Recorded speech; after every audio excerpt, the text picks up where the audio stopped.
Hi, my name is Kelp, and this is The Lion of Poetry. In honor of MLK Day, I'd like to explore in this episode an African American poet named Gwendolyn Brooks.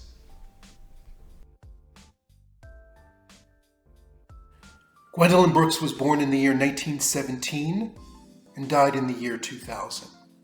She was the first African American poet to win the Pulitzer Prize. She was also the poet laureate in the United States in 1985. Aside from her poetry, Brooks was a teacher and an activist in strikingly original ways. For example, she taught poetry and creative writing to a youth gang in Chicago, where she herself lived and worked. Now, Brooks was able to capture in her poetry the ghetto life of the South Side of Chicago in the 1940s, 50s, 60s, and beyond. She captures the language, the rhythms, and ultimately the sadness and the pain of ghetto life. This is what I love the most about Gwendolyn Brooks. In a world that condemns you for the color of your skin or for the way that you look, she maintains a sense of dignity, a sense of pride, and even a sense of humor in many of her poems.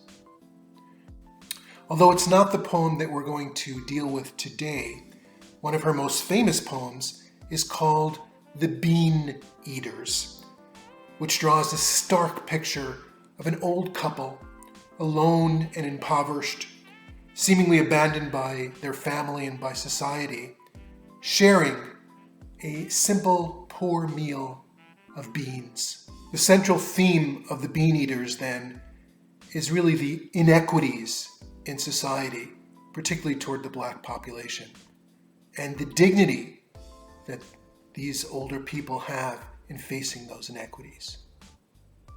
Unfortunately, much of African American poetry is about pain and humiliation, with the root cause, of course, being the pervasive racism that exists in our society even to this day.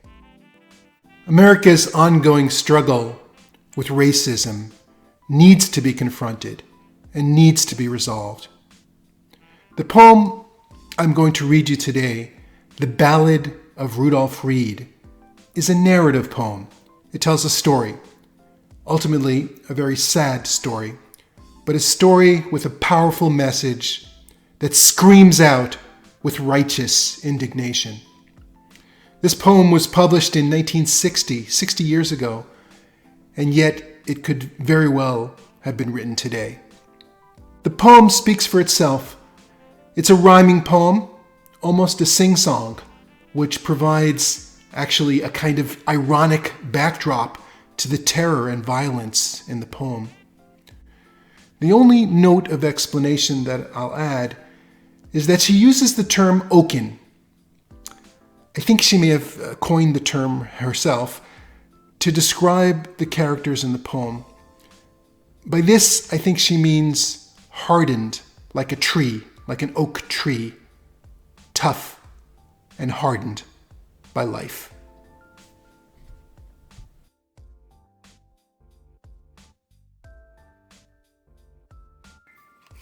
The Ballad of Rudolph Reed. Rudolph Reed was oaken.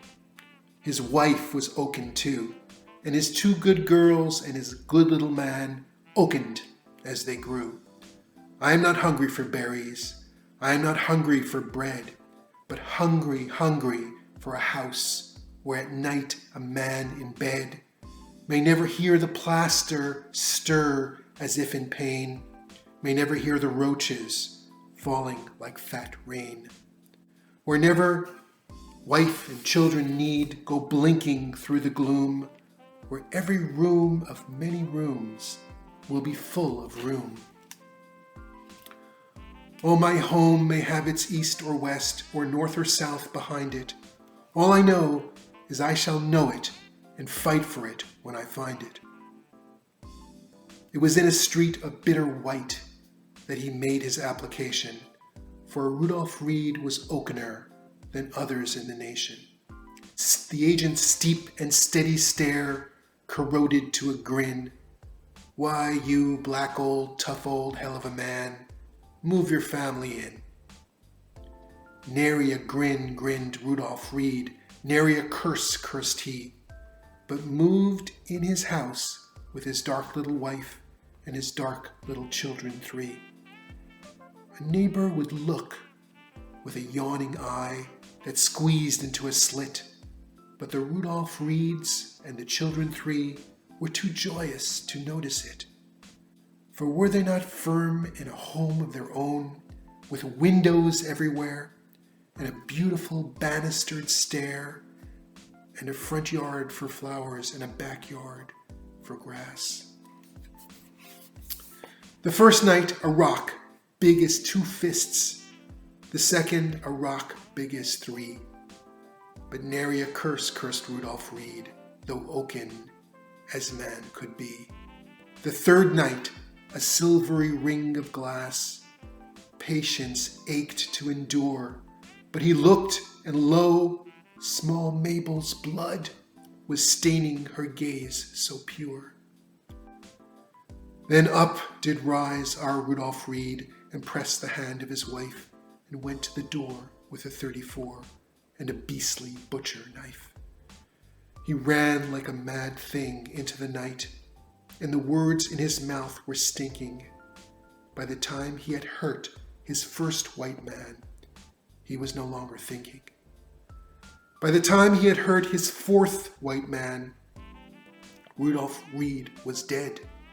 His neighbors gathered and kicked his corpse. Nigger, his neighbors said. Small Mabel whimpered all night long for calling herself the cause. Her oak-eyed mother did no thing but changed the bloody gauze. See you next time on The Lion of Poetry.